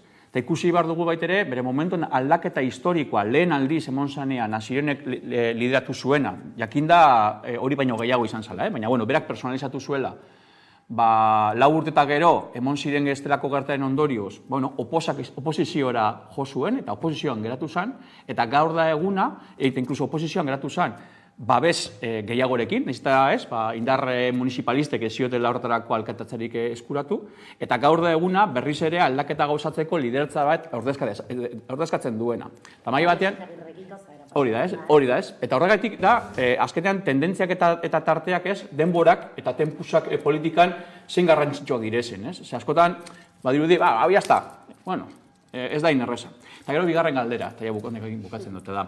PSN badauka bestelako maite esporrin bat, ez dauka, zer egiteko prestasuna dauko, termino horietan, nik uste dut galdera hori, eta ez dio personifikatzea gaitik pertsona horretan, ez da gitxeo, guztot ulertu zaidala, bere momentuan jokaioa hartu zuela, eta besteak beste hartu zuena zen, berdin zitzaioa politika progresistak, berdin zitzaioa zemotako gobernantza eredua, bakarrik arduatzen zitzaiona zen, EH Bildu gobernantza eredu batean ez kokatzea. Eta hori lehiatu zuen, eta beraz, berriro bueltatzen az berdinera, ez? Estatuaren logika gailendu ziren beste inontzekoen gainetik. Eta hori, PSNek egin zuen. Hori, Arios Asiron, ez? Horren kanta, horren bueltan. Nire asko gustatu zait esan dezun kontu bat, gutxitan hitz egiten egun honetaz, eta da tempusen kontuan, ez? Ozituta gaude, eta nire, arabarra esan da, rebendikatzen dudala guzti hori, euskal politika, bai Gipuzko eta bai Bizkaiako ikuspuntu batetik ikusita, ez? Eta egia da, nik uste benetako aldaketa dinot demografiko, soziologikoak, bai Araban eta Gipuzkoan ematen, eta Nafarroan ematen ari dira, ez? Eta orain dela, orain dela denbora bat, Nafarroan gauzatu zen gobernuan, eta Gasteizen igual ezan gauzatu, edo Araban ezen gauzatu gobernuan, baina bai egon zen Alderdi Popularraren kentzeko kapazitate hori, ez? Eta ni badauka sentsazioa batzutan, ez, frustrazioarekin bizi izan dugula, garaitu genuen eta gero kendu ziguten, eta orain atxera pauso bat, eta nik uste oso importantea da saltzea ziklo politikoak ez direla 4 urteko kontua, ez? Ziklo politikoak 10-20 urte horren bueltan, benetan, ez, aldaketa horiek ikusten hasiak dira, ez? Eta orduan ni badaukat batzutan, ez, askotan esaten dugunez, aldaketa periferiatik etorriko da, ez? Batzutan eskerrean batez nabaritzen dut nekearen sentsazio hori de, ostia, baina aldaketa ez dator, aldaketa ez dator. Eta niri beti gustatzen zaitzea, goazen pixkat kautela izatera aldaketak motel doazte, eta hortarako oso importantia da adibidez, eta hauteskunde municipalak aukera hori ematen digute, hauteskundak eta horrengo egunetan auzoen bosketara begiratzea. Alegia, begiratzea nola boskatzen duten auzoak. Ez gogora ezagun, pasaren municipaletan Otxarkoaga bezalako PSOEko gotorleku batean, Bilduk irabazi zuela, ez? Edo Mendizorrozan, Mendizorroza da pijodun auzo gasteiztar bat oso pepekoa, EAJak irabazizun orduan. Han da nomamia ikusi dezake orduan ikusten urrengo egunean auzoetara erreparatzea ezinbestekoa dela ere ikusteko gazteak nora joten ari diran, zen badakigu ze auzoak gaztetzen ari dira, zeintzuk zahartzen ari dira, eta hori informazio asko eman dezake. Bada, Iruñera begira, badaukagu Jon Orzaiz kazetariaren analisi txiki bat, gertatu edo tira dauden aukerei begira, ikusiko dugu eta jarraituko dugu solasaldi honekin. Bueno, Iruñeko udalean egoeraz, baditu antzekotasunak eta ezberdintasunak parlamentuarekin alderatuta. Alde batetik daukagu figura oso potente bat, Asironena, eta segurazki ez duena galduko eta are pixka bat irabaz dezakeena, hori da EH Bilduren asmoa, ez, botoetan gora egitea, eta alba da lehen indarra izatea, horrek nolabait erraztu eginen liokelako alkate izatearena edo besteen babesa lortzea. Beste alde batetik daukagu eskuina ez bakarrik zatituta baizik eta hautagai berri batekin, eta hautagai nahiko ez ezagun batekin, Kristina Ibarrola, orain arte parlamentari izan dena, baina benetan ez dena lehen lerroan egon, eta hortaz UPNeri kostatuko zaio, nolabait hori pertsona hori ezagutaraztea eta lehen lerroan jartzea. PP aldiz oso hautagai ezaguna aukeratu du, eta horrek kalte eginen dio segurazki UPNeri, baina ez dakigu dont legea misteriotsua da, orduan ez dakigu bananduta kalte eginen dien, badirudi baietz, hori gertatu hori da, hori izan hori da ondorio nagusia, baina beste batzutan ez da alakorik gertatzen, eta ez dakigu benetan eskuineko boto emaileek zer hobetsiko duten. Pertsona ezagun bat, Adanero bezalako hautagai bat, Madrilen ibili dena, Nafarroako parlamentuan ere bai, eskarmentu luzea duena eta medioetan agertu dena ia egunero edo ia astero, edo betiko zerrendari botoa ematea. Orduan, hori airean egonen da. Eta PSNek hautagai berria aurkeztu du ere, Elma Saiz, ez du ahaztu behar, Elma Saizek ere baduela ibilbide bat, eta abertzaleen gandik ez dela oso hurbil egon inoiz, eta ez dirudi prest egonen denik bere botoak Joseba Sironi emateko, adibidez ez, kasua iritsiko balitz, baina segurazki hori ez da Iruñean erabakiko, gauza horiek historikoki gertatu den bezala Madrilen erabakitzen dira, eta ez dakigu horrek nola baldintza dezakeen horrek ere, ez? Pedro Sánchezek izan ditzaken beharren arabera, gauza karta batzuk edo besteak sarra ditezkelako jokoan, ez? Eta ez dakigu alakoak negoziazio mahai batean egon daitezken edo ez, baina badirudi PSN-eren esku egon daitekela alkatetza eskuinaren esku utzi legealdi honetan egin duen bezala, edo gehiengo aurrerakoi bat lehenetsi, naiz eta alkatetza Joseba Siron EH Bilduren esku utzi, ezta? Hori ere inkognita bat izanen da, eta kostako da, segurazki, erantzuna topatzea, ze esan dudan bezala, instituzio batzuk eta besteak solapatzen dira, agian tratu bat egon daiteke hor mahai azpian, instituzio batean gertatzen denak eragina izan dezan bestean, eta nik jarriko zaitut honetan eta zuk beste honetan. Orduan, nik uste kostako dela, pazientzia beharko dela, eta segurazki hauteskunde gauan bertan ez, eta biharamunean ere ez dugu jakinen zeintzuk diren alkateak edo zeintzuk diren presidenteak, eta izanen dugula negoziazio luze bat aurretik. Negoziazio luzea aurretik eta horretaz apartez fokutariko bat satituta agertzen den eskuin horretan, ez da, oraingo honetan? Baina, klabe asko eman ditula Jonek, ez? Lehenengo titularra da hori, ez? Negoziazio luzeak eukiko ditu seguramente Nafarroan eta baita Araban ikusiko dugu Gipuzkoan zer gertatzen den, seguramente Bizkaian dena jakingo dugu tamalez igandean, baina gero nik uste bi klabe eman ditula. Bat da, eskuina beraren zatiketa aber zer gertatzen den horrekin, hori kalte egiten dion zentrazioa behintzat badago dont legearen horren bueltan, eta gero eskerraren horretan ere oso interesgarria dutu zer esan duna kontigo zurekin paper hortaz, ze paper hartuko duen, zen bai egia da erabaki hauek, eta beak ez ondo asaldu erabaki hauek gehienetan Madrilen hartzen dira, legian nor gobernatuko duen, seguramente Madrilen hartu behar da,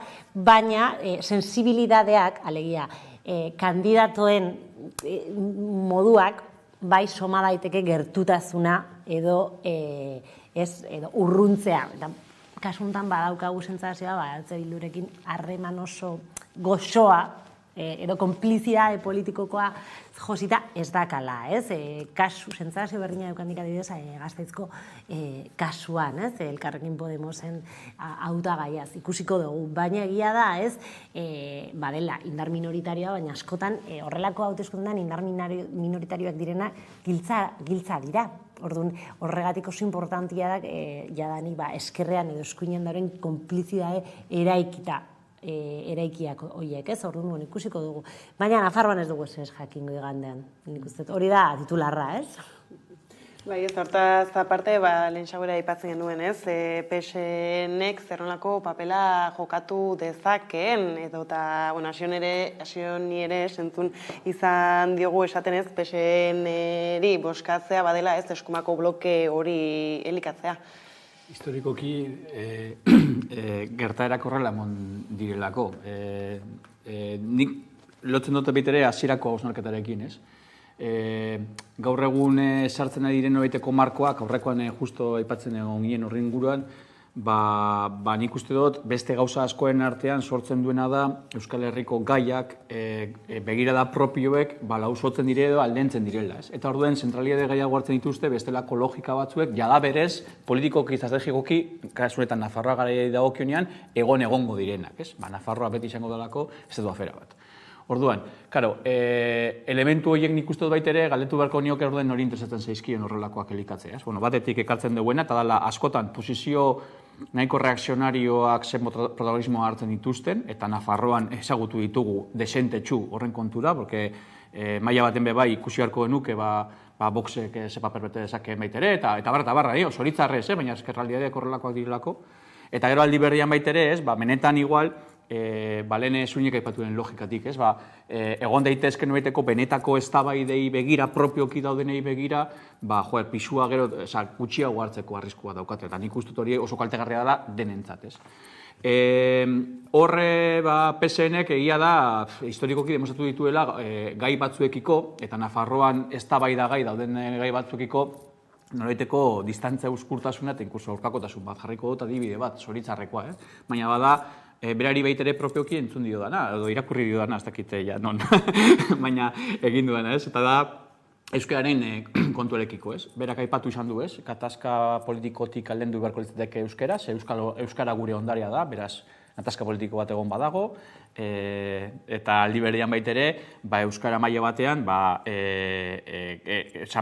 niotez, afera politiko horretatik maila batean, Nafarroako realidade begiratu ez geroan, ikusi beharko genuke, klaro, eske zonifikazioa nork asmatu du ba.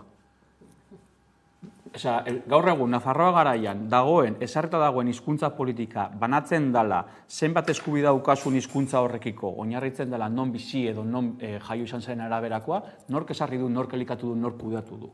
Orduan, gai horiek nik uste dut maila batean nahiko zentralak direla. Eta maila batean ondorengo egunetan ere mai gainean egongo dienak. Eta eragingo dutenak, honek eta zurinek aipatutu dituzen elementu do maila guztietan. Beste adibide bat, eta da, Herriberako PSN-ek boskarako deialdia egin izan du, 8 hizkuntzatan euskaran izan ezik. Hori da bere PSN. Orduan, klaro, estatu aferek har dezaketen papera, badakigu ukingo dutela, eta non erabakiko direzen gauzak, eta zen logiken erabengo duten, baina aldi berean, propioki dauden, Nafarroa gari dauden eztabaidekiko ze posizio politiko daukozun baitere, horrek maila batean erdigunean jartzen du, eta indarko relazioa gehitu ez geroan, eztabaidak eta akorditorako gaitasuna non kokatuko diran. Eta nik uste dut hor galdetu beharko dioke bere burua orduan norentzako egin nahi duen politika, Nafar politikari batek ez.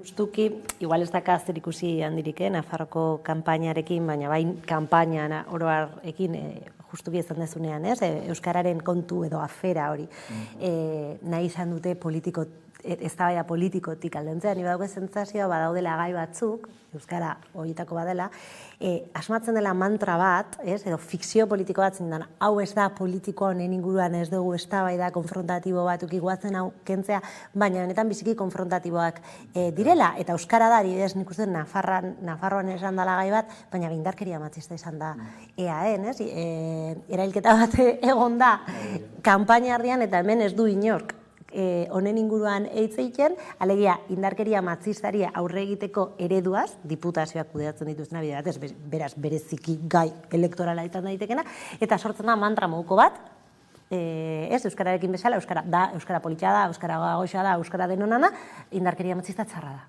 Eta mantra horretatik ez gara murgitzen, eta hori dago konsensu bat eskerra eta eskuinen, eta barkaidazu, baina eskerrak ez du kudeatzen euskara, eskuina bezala, eta indarkeria matxista ere ez, eta badaude mantra batzuk, eta hori, nik uste dut gero paktu horiek egiterakoan ezinbestekoa da, esalegia, zein da, adibidez, demagun, EAJak eta PSren artean, ez? Hori, dago oso akordio sendo bat, EAen, ez?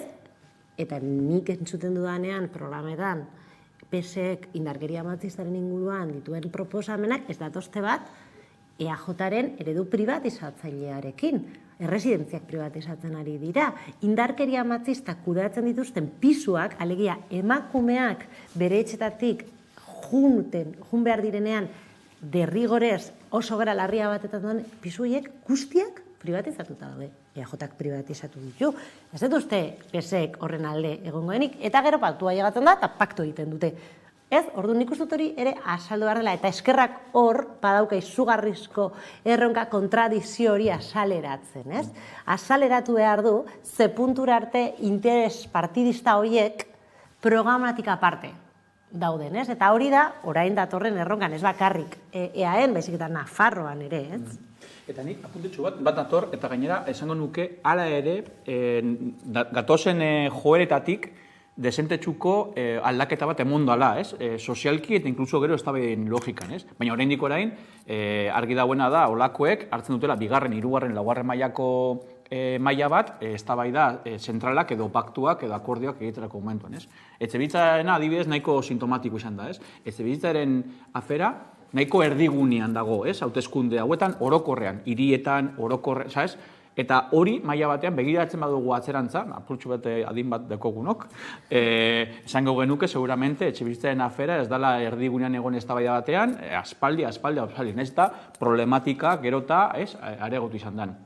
Bagoaz, aurrerantza, gai sozialek problematikei erantzuten dieten noiteko aferak, baina oraindik orain nik banator zurinegaz. Baina oraindik orain gero, a la hora de la verdad, esaten da moduan, horrek ze pisu hartuko duten, hor dago benetako eztabaida edo zelantza ez. Bai, eta batez ere hori kuriosa ez justu EAen nola aipatzen zenuen zurine ez, EAJ eta PSen arteko, bueno, akordio hori gero ikusten ditugu diskurtzoak, ez, nola gertatzen diren, eta ez dakit bestelako gai bat ere agian turismoa izan daiteke, nun justu aste honetan, ez, sailburua, Hurtado sailburua, Eusko Jaurlaritzako sailburuak eskatzen zuen Europan, ez, gogortzeko neurriak turismoari dagokionez, benetan bere alderdia eta bere instituzioak izan direnean, ez, ataka estuan jarri dituztenak hiriak eta, ez, halako udalerri handiak turismoarekin lotuta, ez, justu hontaz ere turismoa zaldetu diegu Iruñako hautagaiei, ia da kasu honetan, ez, beste lekuetan ez bezala justu bakarrik ditugula bi alderdietako korteak, geroa bai eta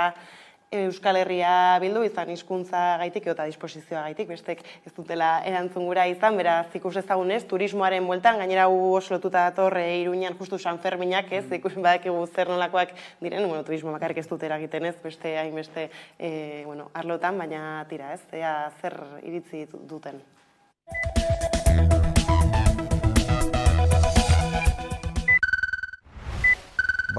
Nik uste dut bi neurri hartu behar direla. Alde batetik erabaki administratiboak. Udalak ezin dio talde guzti eta bakoitzari baimena eman bere ekitaldiak aldezarrean edo gazteluen parantzan egiteko. Hiria dezentralizatu egin behar du eta horretarako erabaki administratiboak hartu behar dira. Eta horrekin batera, noski, hiritarrengan kontzientzia sortu. Iruña aldezarra baino gehiago da. Herri eta auzoetako eta elkarte taldeek eta elkarte guztiek hori kontutan eduki behar dute. Iruñak baditu 11 leku ekitaldi guzti horiek antolatzeko eta aurrera eramateko. Beraz, nolabait, hiritar kontzientzia sortu. Bueno, nik uste dut alde zaharrean uztartu behar dugu bizitza, ez, jendearen bizitza eta bertan bizi den jendearen, hori ez, atsedena hartzeko eskubidea, eta gero baitere onartu behar dugu alde zaharra zerbait berezia dela, ez, iruindar guztiontzat. Hori bakarrik eraiki daiteke, hori ez, eztabaida eta harremanetatik, ez, hitz egin behar da, eragile ezberdinen artean. Argi dago honetan bi eredu daudela, bata da eskuinarena, nun gauzak hori ez bere kasa funtzionatzea usten den, da horrek ez du elkarbizitza ahalbidetzen, eta gero dago gure ereduan nun baita ere neurri ausartak hartu genituen, adibidez ostalaritzaren moratoria, bere garaian egin genuena, edo pisu turistikoen moratoria baita ere. Beraz, bi eredu horiek oso nabarmenak dira, baina hori ez, nik uste dut dena eraiki behar da elkarrizketa eta eztabaidatik. Konpondu, Sanferminetako, entzierroen gaia denon artean konpondu behar dugu. Horretarako nik uste dut badagoela Sanferminetako maila horretaz esateko asko duena. Eta guk mai horri entzun egingo diogu. Eta nik uste dut beste gai bat ere badagoela. Informazio gehiago eman behar zaie, batez ere kanpotikan datozenei, jakin dezaten entzierroaren arrisku guztiak. Entzierroan korritu egitea, arrisku handiko ekitaldi bada. Eta nik uste dut kanpotikan datozenak ez direla horretaz ohartzen edo jabetzen. Beraz, bi gauza, Sanferminetako mailak hitza eman dezala, eta bi informazio gehiago batez ere arriskuetaz. Ez dakit konpondu daiteken, ez da, Sanferminak beste gauza batzuen artean beti jai herrikoiak izan dira eta ongi funtzionatzen duten gauzak dira batez ere haiek bakarrik bere kasa funtzionatzen dutenak. Orduan horretan nik ez dut adibidez udala debekuak ezartzen ikusten, ez dut ikusten. Behar bada hori bai bultzatu behar dugu edukazioa, informazioa behar dugu, eman, ez kanpotik datozenek ere jakin behar dute zer den zezen bat. Eta ongi ezagutu hori, eta horren arabera, pentsatzen dut, baita ere zerbait egingo dugula. Baina debekuen bitartez hori ez dugu soluzionatuko.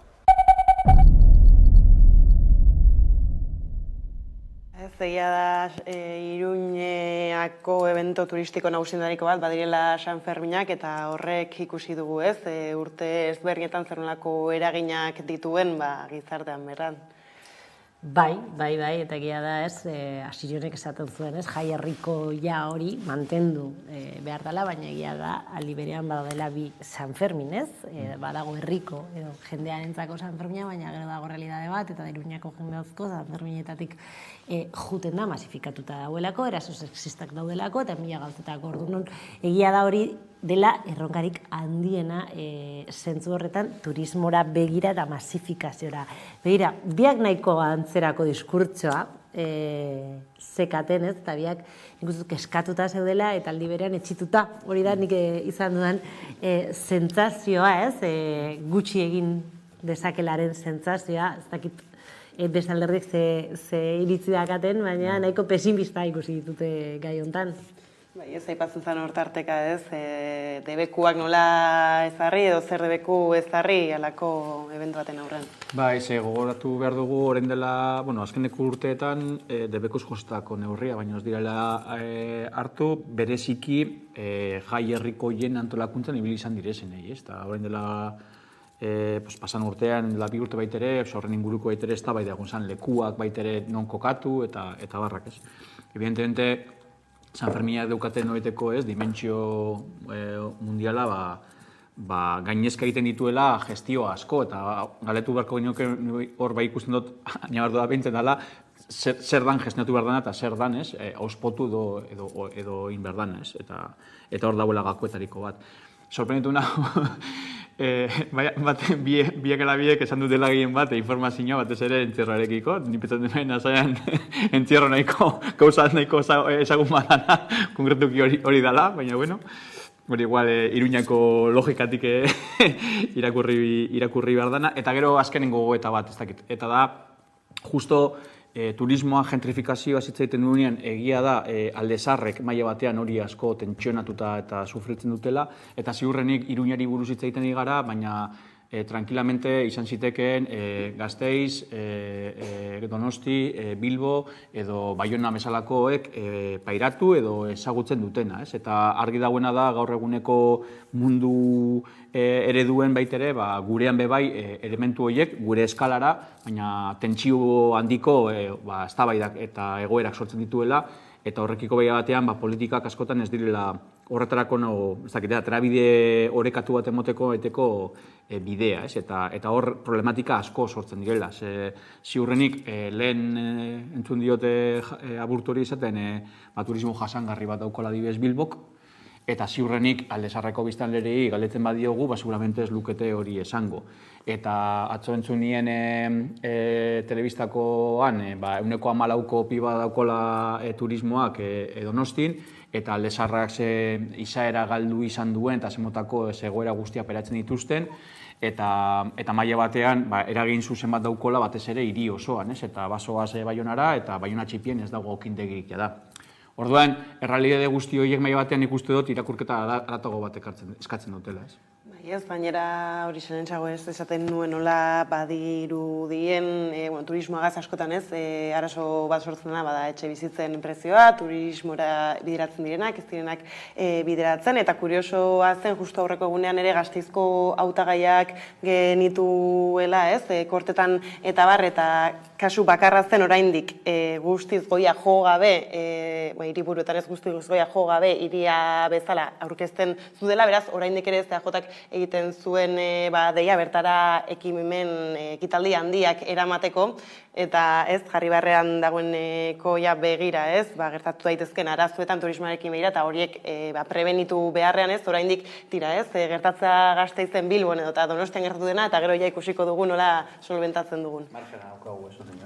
Hori da, ez, baina hemen nik uste muinean dagoena dela, berez eredua ez bakarrikan turismoari begira bezik eta eredu sozioekonomikoa, ez da kasualitatea, orain gero abaiko hautagaiari entzuten genionean, galdetzen genionean gentrifikazioaren inguruan, baitz egiten digut Alde Zaharrean egiten diren ekitaldiaz, eta ez komertzioaz, eta ez etxe bizitzaz, ez da gentrifikazioa, ez da elkarte txiki bat, eragile txiki bat, nahi izatea astero bere ekitaldia Alde Zaharrean egitean, nahiz eta ni alde dagoen deszentralizazio hortaz, gentrifikazioa askoz konplexuagoa da, eta eredu sozioekonomiko bati egiten dio referentzia, gentrifikazioa bat da Starbucks irekitzea Alde Zaharrean, edo Alde Zaharrean dauden etxe bizitzak, dituzten lehioak ez konpontzea edo deliberagintzak ez egitea konpontzeko, hori da gentrifikazioa, eta hori da eredu sozioekonomikoa, bai Iruñan,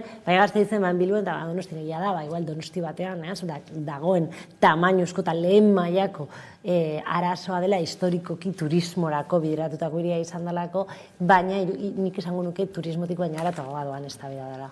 Horrekin lotuta justu ez, ekonomia, eta tokiko merkataritzaz ere galdetu diegun, beraz entzun dezagun zer iritzi duten.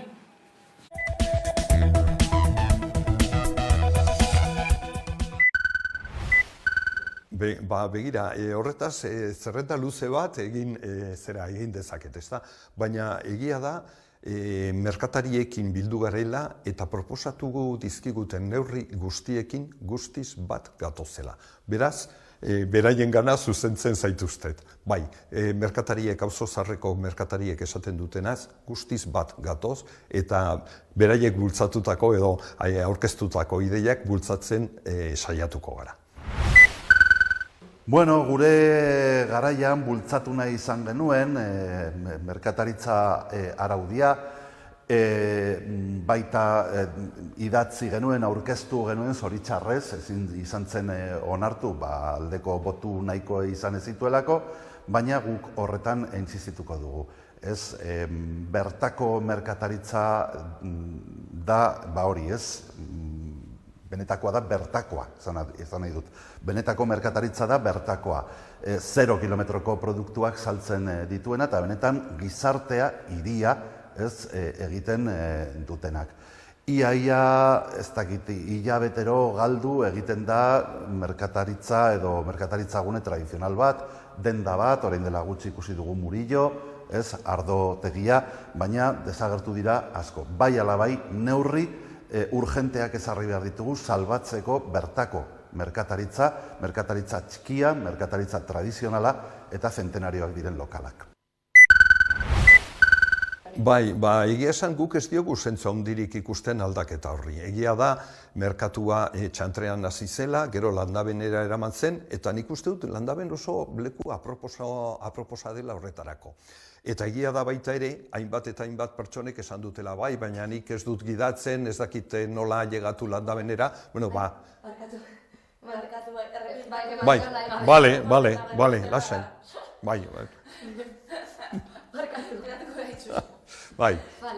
Bai, lasai.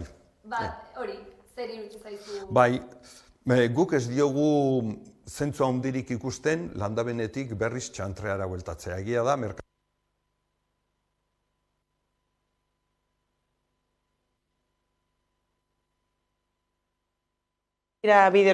Bideoak arazoren bat izan du, alare ez, hasierako parte horretan zentratuta, tokiko merkataritzan, hau bada ez, gainera, herriz herri orain kanpainan asko, behintzanik programa askotan ikusi dute zerrenako beharra ageri den, batez ere ez, niri asko kemen aipatu diaten, nola, jende asko jubilatzen hasien eta utxik inork ez dituela hartu gure berriz ere ez, komertzio hori gainera oso saila da ere ez, hastea komertzio berri bat eta hor gatazko bat sortzen ari dela bat tokiko merkataritza hori bizirik mantentzeko.